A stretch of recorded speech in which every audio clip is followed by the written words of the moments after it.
Hey guys, welcome back to the Finn Show, where I review the Dino movie without Elliot, that was just a joke. Welcome to our spoiler review of Jurassic World Fallen Kingdom. There are spoilers ahead, so if you don't want to see any spoilers, don't get spoiled. Then go to the spoiler-free review in the description box down below. There's a link, click it, go to that video, and you can watch an entire review where we won't spoil the movie for you. This movie comes out just a few weeks after the 25th anniversary of Jurassic Park, and it kind of has that... weeks? Yeah, just a few weeks. And it has the Spielberg stamp of sci-fi horror on it, like, in every scene, which I think is definitely really cool to have, like, come back to the Jurassic franchise. Not to say that any of the other films weren't suspenseful, but there are some really creative and exciting suspense sequences in this movie. We talked about that a bit in our spoiler-free review, but we couldn't exactly tell you which sequences we're talking about. Things like the scene in Maisie's bedroom where the Indoraptor is like creeping into the room. Very creatively shot, super scary, and just like really like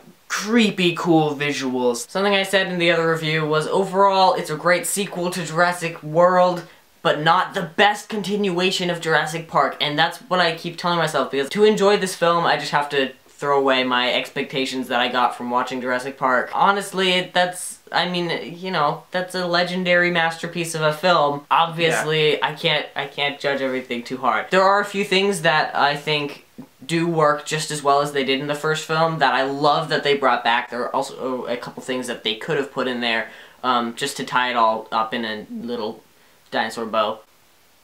Particularly not seeing the dinosaurs as much. I genuinely got a little bit tired of the dinosaurs by the end of the movie, which is definitely not what you want, just me personally. Honestly though, and this isn't film critic Elliot talking here, this is like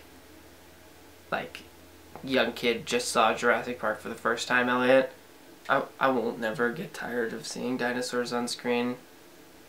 Like, ever. But back to film critic Elliot, yeah, there were too many dinosaurs in this movie. Suspenseful sequences that didn't have dinosaurs in them, they're important to keep it grounded in some sense of reality, and I think that particularly the scene where Benjamin Lockwood is smothered to death was terrifying. That's, and my favorite part of the really whole movie, brilliant. I think. It was so scary, and that was like, it was the scariest part of the film, and there wasn't a dinosaur It's a non-dino death. It was really good for Eli Mills' character to become threatening, especially since he's competing with big razor-toothed reptiles for the bad guy slot. I appreciated that Eli Mills' character, his motivation was born out of a sense of duty to the man that he ended up smothering. That was twisted and interesting, you know. I've never seen something like that. You know, he felt that it was the right thing to do because he was charged with these duties by that man, which I thought was, like, you know, it's sadistic and it's disturbing and it's good storytelling. Where the Indominus Rex was lumbering and, like, you know, this looming presence in Jurassic World, the Indoraptor is like this, it's slithering counterpart that, like, hides in the dark corners of your room at night. The Indominus Rex faked a breakout so that it could actually break out and eat people in the first movie. And they kind of did a similar thing here with my second favorite moment in the movie, when it plays dead. And the beautiful shot from above with the lights and the silhouette thing. That was such great. a good shot. There are multiple of those. I'd say the first Jurassic Park had a lot of symbolic, crazy good shots, but so they kind of did a similar thing here, and that was great. And a similarly Spielberg-y shot was like the shot with the Brachiosaurus on the dock as the boat is going away, and it's enveloped in the smoke and magma. There was that was a great moment. There was a lot of reflections and silhouettes in this film. There was actually a ton of people turning around. Quick flash of a dinosaur, turning back around. It made for some really engaging visuals. I mean, strobe light dino. And that's dinos at a rave. Yeah. Dinosaur. Dinosaur. But that one scene where the Indoraptor is playing dead added some of the most violent visuals in the Jurassic Park franchise. I mean, we've never explicitly seen a dinosaur tear a person's arm off. I think we need to briefly mention Chris Pratt wiggling away from lava. Owen as a character in this movie, kind of, I mean, there was never really any sense of him being in danger. Or development. But he didn't do much. Yeah, I feel like Owen Grady's character arc is more of a 3-film thing.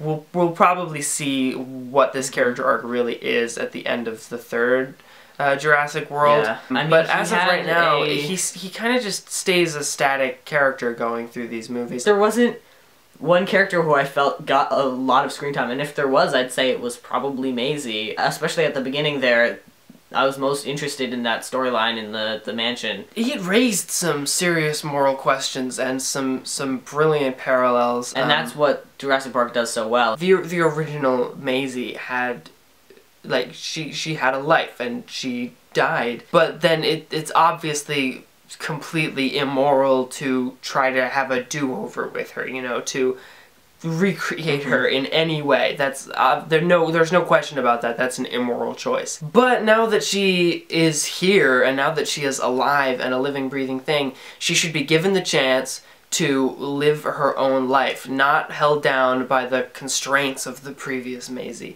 Looking back on the scenes that played out, it's actually surprisingly sadistic that the constraints that are placed on this poor girl. She's forced to live in the room that her original lived in. She's forced to interact with the same people on a day-to-day basis. She's supposed to talk like the same people. She's forced to talk in the same way. It's terrifying. Kind of like our parents, the way they didn't like the way you turned out, so they cloned you. What? But so the only moral choice is obviously to give her her own chance. And that's exactly what the question is with the dinosaurs, seeing them as living, breathing animals rather than experiments or something created. You know, we've got past the creation stage. They've been made now. You can't put that genetic power back in the box, like Ian Malcolm says.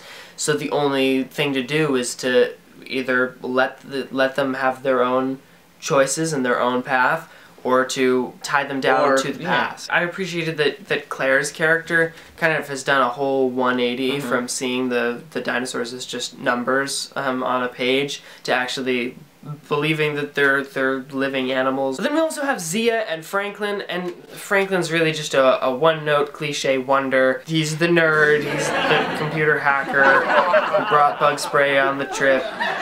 But Zia shows up as weirdly like the most established personality character that we have besides Owen, you know. I was surprised by her. She seemed to just have a lot more power and self-assuredness in every single scene than any of the other characters or dinosaurs, which I think was actually kind of a weakness to her character, strangely, that she just seemed out of place in the movie to me. She seemed to just be this powerhouse of a personality. There was no character arc, there was no peril for her. It was just she was just there. She was there and she seemed to be in control of every single situation, enjoying herself. Yeah, it was weird. Weirdly. It was weird. Both characters were played for laughs a lot, and I don't know, it felt like they weren't in it that much. I don't know, it was a long movie, but I guess it was just a lot of dinosaurs. It seemed like the story was pretty brilliantly engineered so that there could be as many strapped down dinosaurs as possible, so that there was an ample amount of practical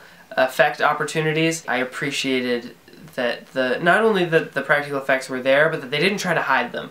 I really liked that. I do want to mention the score for the movie. It's no secret that Phineas and I love Michael Giacchino, but I think that the sound mixing for the movie was a little weird. Maybe. It might have just been the theater that we were in. I honestly think that it probably was. Jeff Goldblum is the best. We mentioned this a whole bunch in the spoiler-free review. We I'm guessing, yeah, we actually cut a lot out, but there was probably like a 2-minute clip of us just saying how great Jeff Goldblum was. So I think that the boldest thing that this movie does is set up the franchise moving forward. Obviously, we're talking about the fact that there are dinosaurs roaming America, end of Lost World style. Hanging out in Vegas, because if you were a dinosaur and you escaped from a dino prison, where would you go? Vegas. Vegas. It's not even a question. Hopefully there won't be too many visual gags in the next movie. I know, it'll be super easy to just have it be a comedy fest. Now dinos running around in Subway. Oh look, they're making a Subway sandwich and there's a dinosaur in it. Oh, there's now he's riding the bus. Jamba Juice. Jamba Juice is Checking out Barry Onyx is getting himself a sundae at Baskin Robbins. Comedy. Obviously there is some brilliantly funny moments in the first Jurassic Park, but they're actually smart jokes. Yeah. Not fart Not jokes. just Not like in Jurassic Park 3 when the Spinosaurus eats a satellite phone, Oh, so they hear him whenever he walks around. Oh.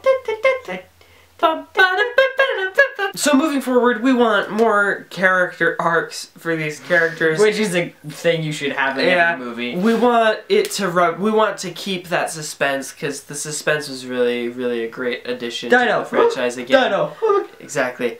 Suspense, that's how you do it. And we want them to keep asking these great questions. It's fantastic to see that the people who are making these stories still really understand what was at the core of the novel Jurassic Park and what was at the core of the original film. There are still people who think that it's a good idea to bring back dinosaurs. It's not a good idea to bring back dinosaurs. If you enjoyed this review, please give it a thumbs up, and if you hated this review, go ahead and thumbs it down, unsubscribe, and leave us alone. And leave us alone. Just go away. Why would you, we're just kids, okay? We're just kids, why would you thumbs it down? Now someone's gonna thumbs it down. Now we're just gonna get like 2,000 thumbs down. I'm looking forward to it. I'm looking forward to it. I mean, I don't know. Any kind of interaction with this video is good for you. I mean, yeah, algorithm. It pumps up the things. Pump up the jam. Pump it up. If you really hated this, you would give it a like.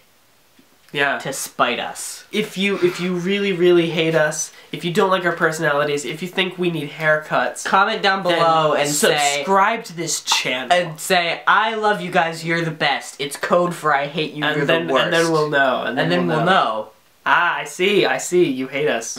You think we're the worst. But other people won't know. Yeah. So they'll think that you're nice. But secretly, you're being and maybe mean. they'll thumbs up your comment, and then you'll get have thumbs ups. the most thumbs up comment on YouTube, and you will be a success, and we will be failures because you told us in code that you hate us.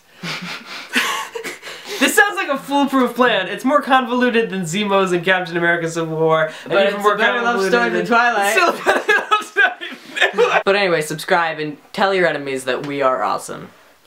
Roar! I forgot that we usually say that at the end of our videos, don't we? Yeah, it's called a catchphrase that we say.